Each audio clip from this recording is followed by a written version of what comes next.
নমস্কার সকল দর্শক বন্ধুদের অনেক অনেক স্বাগত। আবার আমরা লাইভ ফোনের অনুষ্ঠানে চলে এসেছি। সরাসরি আপনারা কথা বলতে পাচ্ছেন, আপনাদের জীবন সম্বন্ধে জানতে পাচ্ছেন, অতীতে কি হয়েছিল, বর্তমানে কি হবে, অর্থাৎ ভবিষ্যতে কি হবে, এটাই কিন্তু আমাদের জানার মূল বিষয়।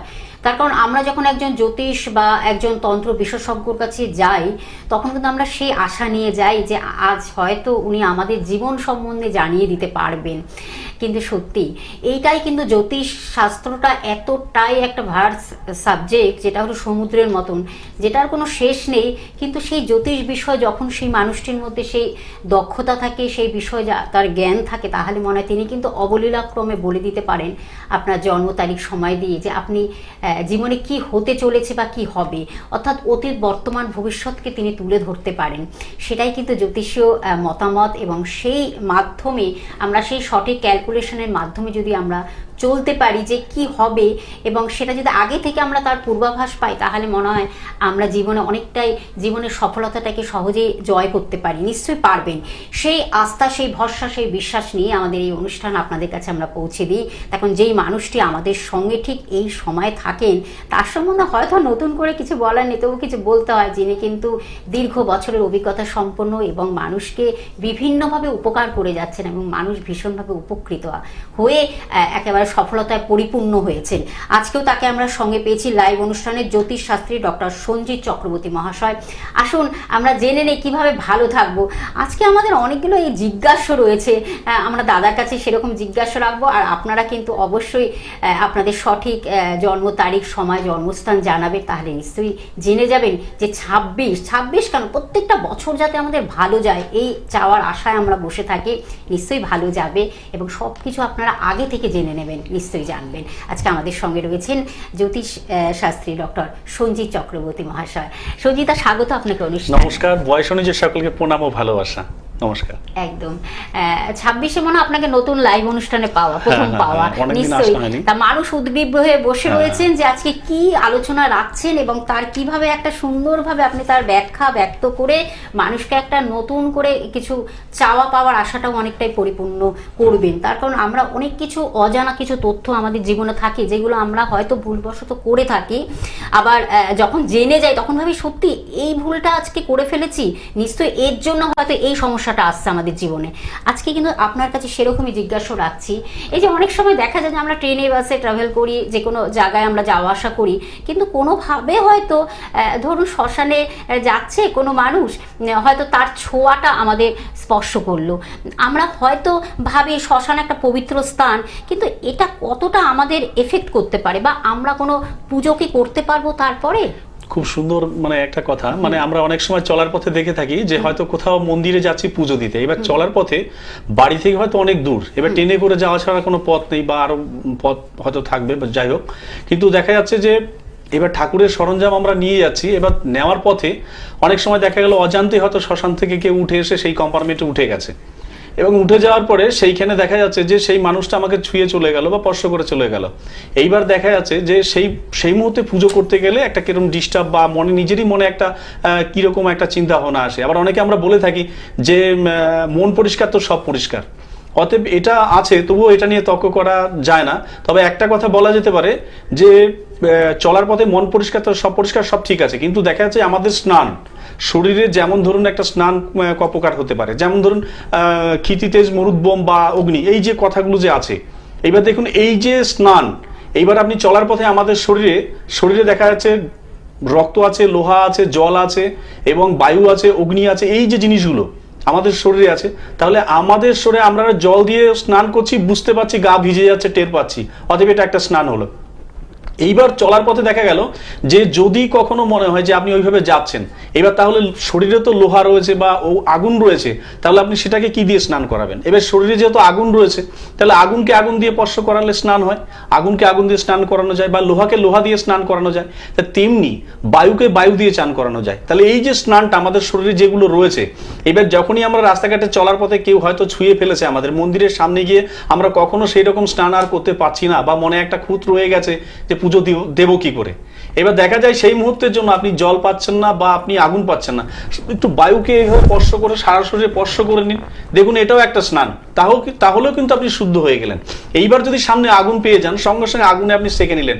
প্রদীপে যখন কোনো প্রদীপ দ্বারা নয় কোনো মন্দিরে দেখবেন গেলে এভাবে স্পর্শ করে সারা গায়ে টাচ করায়, বা শ্মশান থেকে মরা পুড়িয়ে সপ্তাহ করে এসে দেখবেন আগুনকে স্পর্শ করে গায়ে বুলিয়ে নেয়, বা অনেক সময় দেখা যায় যে লোহাকে স্পর্শ করায়, মা ঠাকুমা দিদিরা যারা ছিলেন তারা এইভাবে স্পর্শ করায়। এবার সেই স্পর্শটাও কিন্তু একটা বড় ভূমিকা পালন করে, সেটাও কিন্তু স্নান। অতএব এই স্নান ওই কারণের জন্য করানো হয়। অতএব মন্দিরে যাওয়ার সময় যদি কখনো ওরকম হয়, তাহলে আমার মনে হয় যে কে ছুঁয়ে দিল কি করলো সেটা বড় ঘটনা নয় বা ম্যাটার নয়। অতএব আপনি নিজেকে সঙ্গে সঙ্গে আপনি আগুন দিয়ে হোক বা জল দিয়ে হোক এরকম সেঁকে নিন, বা বায়ু দিয়ে সেঁকে নিন। অতএব বায়ুকে স্পর্শ করে নিলে এটা একটা স্নান হয়ে যায়, অতএব শুদ্ধ হয়ে গেলেন, অত পুজো অর্চনা করা যেতেই পারে। বাহ, মানে এটা কিন্তু আমরা অনেকেই আমরা এই বিষয়ে একেবারে অজ্ঞ। অনেক সময় এইটা আমরা বুঝতে পারি না যে আমাদের যে এই যে একটা শ্মশান থেকে ফিরে আসা সেই মানুষটি বা এই পবিত্র জায়গা, এটার মধ্যেও কি একটা রহস্য রয়েছে যে তারা স্পর্শ করলে আমাদের শরীর একেবারে একটা অন্যভাবে একটা তৈরি হবে, বা যে কোনো কাজে হয়তো নেগেটিভ জিনিস আসতেই পারে। সেটা অবশ্যই খুব সুন্দরভাবে কিন্তু দাদা ব্যাখ্যা করলেন। তার কারণ এই ব্যাপারগুলো কিন্তু আমাদের জানাটা ভীষণ ইম্পর্টেন্ট। তার কারণ অনেক কিছু আমরা অজানা রয়েছে, সেই অজানা তথ্যগুলো আপনাদের কাছে আমরা তুলে ধরি।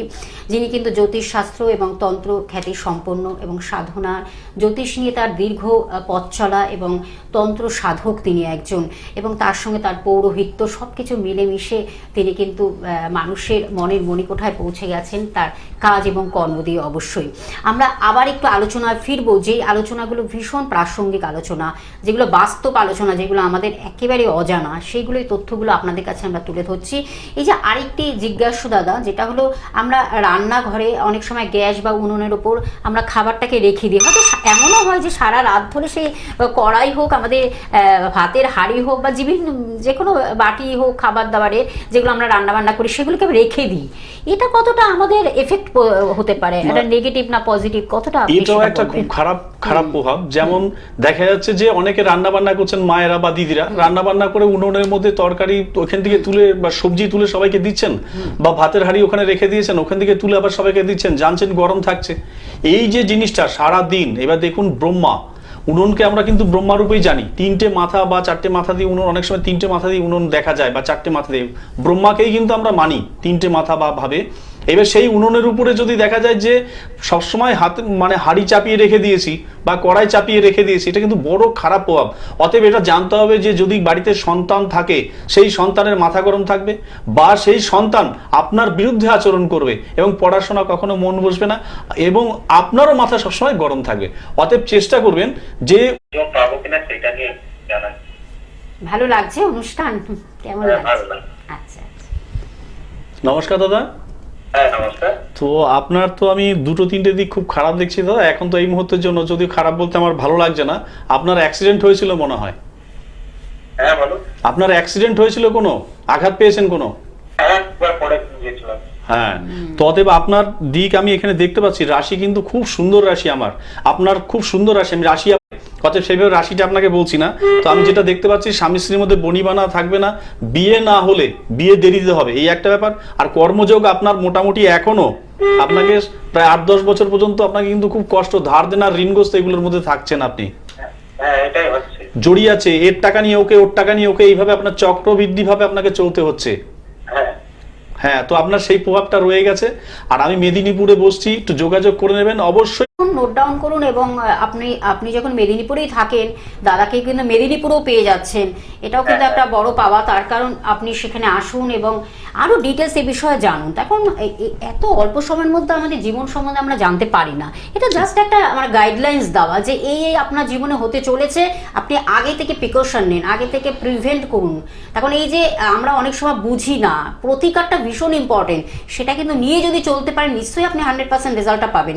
আমরা আবার তারা দেখবেন চন্দন দিয়ে তিলক দেয়, বা কেশর দিয়ে তিলক দেয়, বা কালো রঙেরও অনেকে তিলক দিয়ে থাকে, এবং অনেকে লাল রঙের তিলক দিয়ে থাকে, বা হলুদ রঙের তিলক দিয়ে থাকে। এটা পড়লে তিলকটা এমনই একটা ভূমিকা পালন করে, আপনি যদি কন্টিনিউ তিলক আপনি পড়বেন, স্নান টান করে পড়ার পরে দেখবেন আপনার মন মস্তিষ্ক ঠান্ডা থাকবে, এবং সামনে কোনো কাজ আপনি করতে যাচ্ছেন কেউ না কেউ আপনাকে ফোকাস করবেই, আপনার দিকে ফলো করবে। যখনই কপালের মধ্যে তিলক থাকবে সে খারাপ কিছু করতে পারবে না।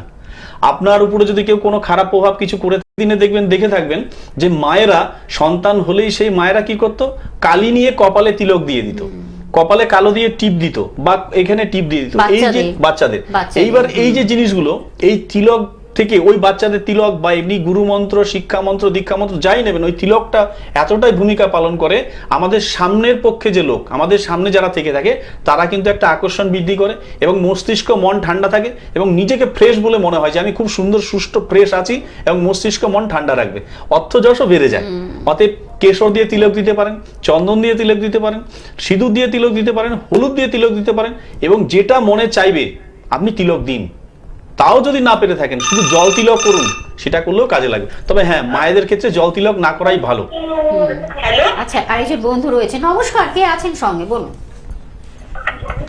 বলুন কোথা থেকে বলছেন, কে আছেন বন্ধু বলুন।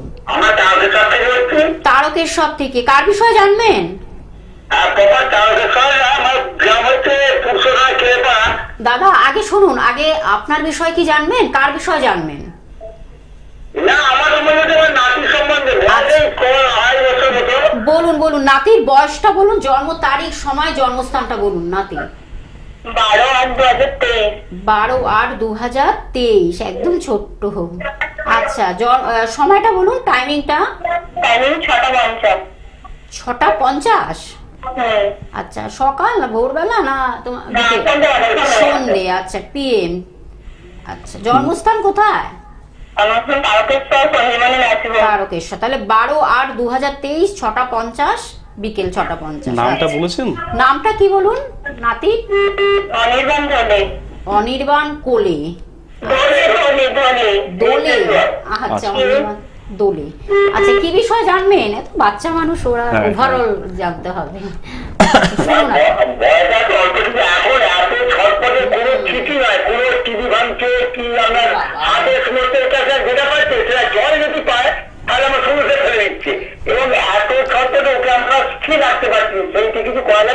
আচ্ছা আচ্ছা, একটু শুনুন, আপনি একটু মন দিয়ে।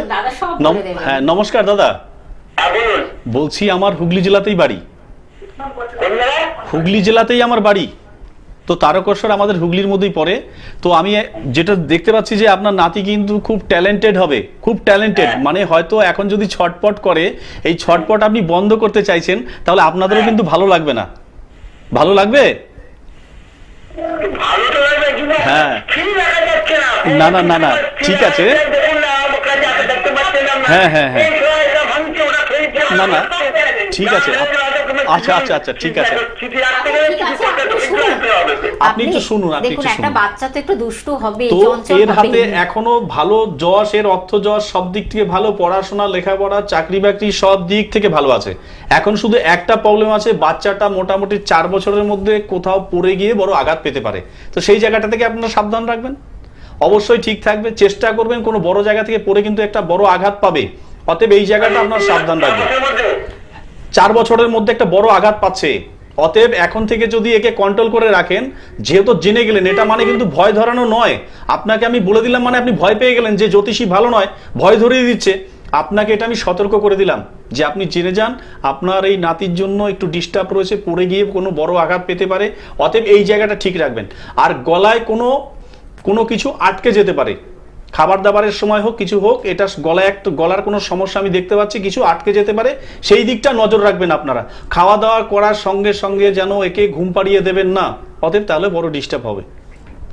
আর এর একটা মানে বড় যোগ, এ ভালো চাকরি পাচ্ছে প্রশাসনিক লাইনে, অতএব এখন থেকে চেষ্টা করবেন একে সেইভাবে তৈরি করা।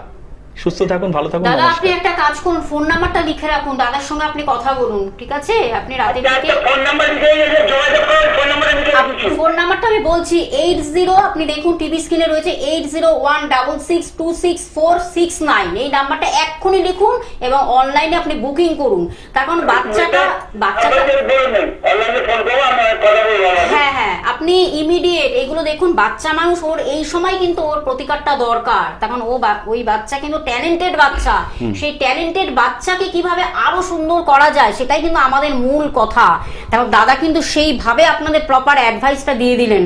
এই যে আমরা অনেক সময় বুঝি না একটা বাচ্চার ট্যালেন্ট যে তার রয়েছে, মেধা রয়েছে, তার জন্ম ছকে উঠে আসছে, সেটাকে আমরা অবহেলা করি অনেক সময়। ঠিক। এইটা কিন্তু খুব আমাদের বাবা মায়েরও কিন্তু একটা সচেতন হওয়া দায়বদ্ধতা থাকে যে হ্যাঁ, হ্যাঁ। একটা বাচ্চা ট্যালেন্টেড, তাকে সেই ট্যালেন্টের জায়গাটা রাখতে হবে, স্মুথলি সে যেন এগিয়ে যেতে পারে, এই জায়গাটা কিন্তু আপনাদের মাথায় রাখতে হবে।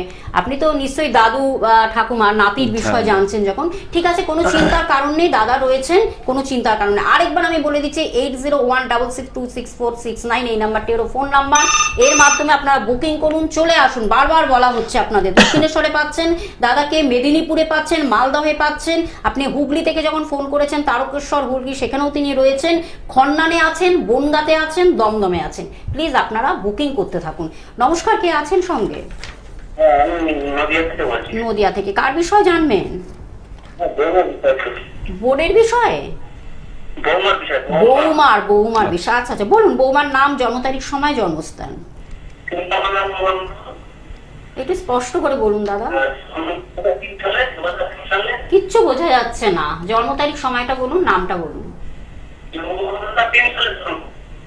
2003। 2003। আচ্ছা 2003। সালে। আচ্ছা আচ্ছা। আর বলুন এবার।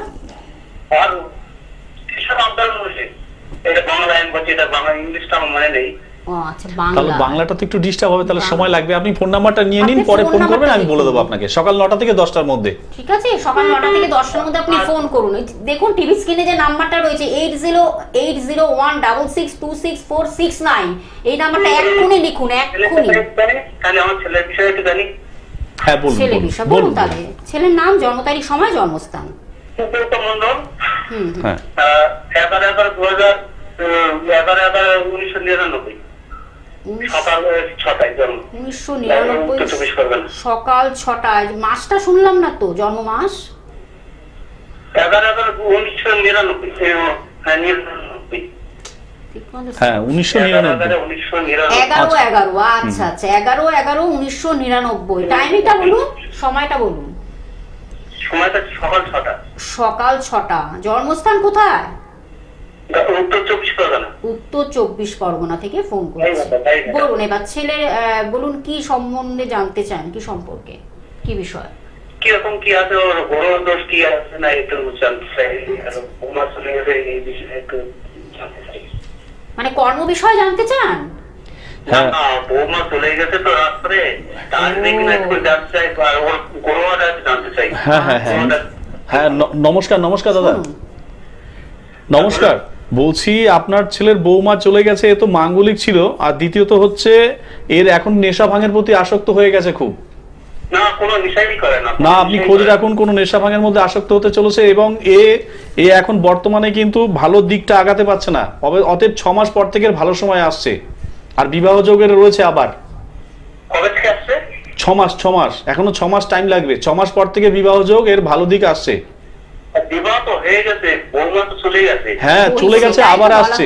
হ্যাঁ সেকেন্ড ম্যারেজ ওর আছে কিন্তু জন্ম ছকে, ঠিক আছে। ও, আপনি একটা কাজ করুন, ফোন নাম্বারটা লিখে রাখুন, এই বিষয়ে আপনি ডিটেলসটা আরো এই বিষয়ে জানুন। সবকিছু তো অন মিডিয়াতে এগুলো বলা যায় না। ওর আছে সেকেন্ড ম্যারেজ। 10টার সময় আপনাকে জানাবো, 10টার সময় জানবো। আপনি সকাল 9টা থেকে 10টার মধ্যে ফোন করতে পারেন। তো অতএব কালকের দিনটা বাদ দিয়ে ফোন করুন। পরশুদিন সকাল সকাল সকাল সকাল 9টা থেকে 10টার মধ্যে আপনি আগামীকাল বাদ দিয়ে যে কোনো দিন আপনি ফোন করতে পারেন। ফোন নাম্বারটা আরেকবার আমি বলে দিচ্ছি 8016626469, এই নাম্বারটা হলো বুকিং নাম্বার বা কন্ট্যাক্ট নাম্বার বা যোগাযোগ নাম্বার, যার মাধ্যমে আপনারা বুকিং করতে পারছেন। এবং অনলাইনেও কিন্তু প্রেডিকশন রয়েছে, সেটাও কিন্তু প্রেডিকশন যদি তিনি মনে করেন প্রতিকার দিতে হবে, সেটাও কিন্তু আপনার বাড়িতে পৌঁছে যাবে। সব রকম তিনি রেখেছেন ব্যবস্থা। তার জন্য কিন্তু একটু কষ্ট করে আপনাদের ফোন নাম্বারের মাধ্যমে যোগাযোগ করে আসতে হবে। ফোন আরেকবার আমি চেম্বারগুলো বলে দিচ্ছি, দক্ষিণেশ্বরে আপনারা পাচ্ছেন, মেদিনীপুরে পাচ্ছেন, মালদহে পাচ্ছেন, দাদাকে হুগলিতে পাচ্ছেন, খন্নানে পাচ্ছেন, বনগাঁতে পাচ্ছেন, দমদমে পাচ্ছেন। দাদা আমরা একদম শেষ প্রান্তে চলে এসেছি, আমরা আরেকটি বিষয় জানবো খুব, এটাও কিন্তু আমাদের একটা। আচ্ছা ফোনটা নিয়ে নিই। নমস্কার, কে আছেন সঙ্গে? কোথা থেকে বলছেন আপনি? আমি ঘাটাল থেকে বলছি। ঘাটাল থেকে। কার বিষয়ে জানবেন আমার ব্যাপারে। বলুন, আপনার নাম, জন্ম তারিখ, সময়, জন্মস্থান। আমার জন্ম তারিখ হচ্ছে 21/1964। 21, মাঝখানেটা শুনতে পারলাম না। 21 21/10/64, টাইমিংটা বলুন। রাত্রি 11:30 হাওড়া। রাত্রি 11:30 হাওড়া। কি বিষয় জানবেন দাদা? ব্যবসাটা ভালো চলছে না একদম। নামটা বলেন। ব্যবসা চলছে না। আচ্ছা, নামটা বলুন। সমর সমর। দাস। সমর দাস। হ্যাঁ, সময়টা কখন বললেন দিদি? আচ্ছা, টাইমিংটা হলো বলছে 11:30, তাই তো? হ্যাঁ, রাত্রিবেলা রাত্রি 11:30 হাওড়া। আচ্ছা,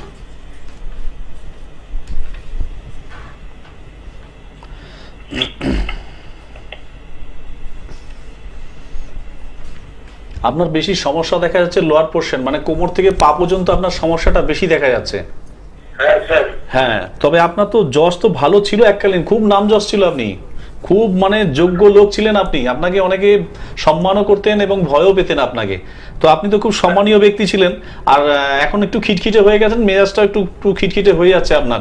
আর আপনার কিন্তু ভালো ভালো সময় আসবে, মোটামুটি আর 5 মাস আপনাকে একটু অপেক্ষা করতে হবে। 5 মাস পর থেকে আপনার আস্তে আস্তে ভালো দিকগুলো আসছে। এখন বর্তমানে পেটের সমস্যাটা বেশি দেখা যাচ্ছে আপনার, পেটের আর পায়ের যন্ত্রণা। ঠান্ডা লাগার গলা ধরে গেছে। হ্যাঁ হ্যাঁ, এই সমস্যাগুলো বেশি দেখা যাবে। হ্যাঁ হ্যাঁ, একটু বেটার টাইম কবে আসবে? আর 5 মাস অপেক্ষা করুন। 5 মাস পর থেকে, হ্যাঁ 5 মাস পর থেকে আপনার ভালো সময় আসছে, শরীর স্বাস্থ্য ভালো যাবে। অতএব একটু আপনি ডাক্তার দেখান, আশা রাখা যায় ভালো হবে। যদি ভালো বিস্তারিত জানতে চান সকাল 9টা থেকে 10টার মধ্যে ফোন করুন, পুরো ডিটেলসটা বলে দিতে পারবো ঠিক আছে? কালকের দিনটা বাদ দিয়ে। ধন্যবাদ। তার জন্য কিন্তু ফোন নাম্বারটা আপনাদের লিখে রাখতে হবে, 8016626469। এই নাম্বারটির মাধ্যমে আপনারা কথা বলুন। একদম আমরা শেষ প্রান্তে চলে এসেছি। এক নাম্বার হলো যে আমাদের এই যে মশারি অনেক সময় বাড়িতে আমরা টাঙিয়ে রাখি, এটা কতটা এফেক্ট করতে পারে? মানে খারাপ এটা তো হতে খুবই পারে। খারাপ একটা ব্যাপার যে সব সময় দেখা গেল যে সকালবেলা ঘুমের থেকে উঠে যে বিছানা, রাত্রিবেলা বিছানা করে নিল রাতে, এবং তারপর দিন সকালে উঠে আর বিছানা মানে তুলছে না। অনেকে মনে করে থাকেন মশারি টানানো রয়েছে, থাক না, কি অসুবিধা আছে, ও আবার সন্ধ্যেবেলা এসে ঘুমো, তো তুলতে হবে না, থাক ছেড়ে দে। এই যে ব্যাপারটা, আমাদের যে পূর্বপুরুষগণ ওই মশারি বলতে ধরুন ঘরের 4টে যে পিলার রয়েছে, 4টে পিলার কিন্তু 4টে মানে পূর্বপুরুষগণ থাকে, তারা পূর্বপুরুষগণের আত্মার উদ্দেশ্যে তারা কিন্তু সেগুলো বিচার বিবেচনা করে। যদি ওই পিলার বা মশারির কোনো কোণা আপনি খুলছেন না, আপনি উঠতে পারছেন না বিছানা থেকে, একটা কোণা খুলে রেখে দিন, একটা কোণা খুলে রেখে দিন। যদি 4টে কোণায় টানানো থাকে তাহলে 4টে পূর্বপুরুষগণ কিন্তু ধরে বসে আছে এইভাবে। অতএব আপনি দেখুন তারা কিন্তু বিরক্ত বোধ করবে, অতএব স্বামী স্ত্রীর মধ্যে ঝগড়াঝাটি অশান্তি বেড়ে যাবে। অতএব এটা না করাই ভালো। একদম আমাদের সময় শেষ, বিদায় নিতে হবে। অবশ্যই বাগদেবীর একটু আমরা কি একটু পাবো মায়ের? হ্যাঁ হ্যাঁ, একটা কথা বলতে পারি। সরস্বতী পুজো উপলক্ষে একটাই কথা বলা যেতে পারে যে মাকে পুজো যারা করছেন অবশ্যই চেষ্টা করবেন সন্তানকে একটা পলাশ ফুল হাতে দিয়ে হলেও অঞ্জলিটা দেওয়াতে। যদি পলাশ ফুল দিয়ে অঞ্জলিটা দেওয়াবেন, মা কিন্তু খুব সন্তুষ্ট হবে এবং সন্তানের শ্রীবৃদ্ধি এবং সম্মান মান যশ বাড়বে এবং বুদ্ধি মানে খুব সতেজ এবং খুব চতুর হবেন। অতএব চেষ্টা করুন পলাশ ফুল দিয়ে অঞ্জলি দেওয়া। একদম আমাদের সময় শেষ। আপনাকে অসংখ্য ধন্যবাদ জানাই। দর্শক বন্ধু আমাদের সঙ্গে থাকেন। সুস্থ আজ এই থাকুন, ভালো থাকুন, পর্যন্ত। নমস্কার। নমস্কার।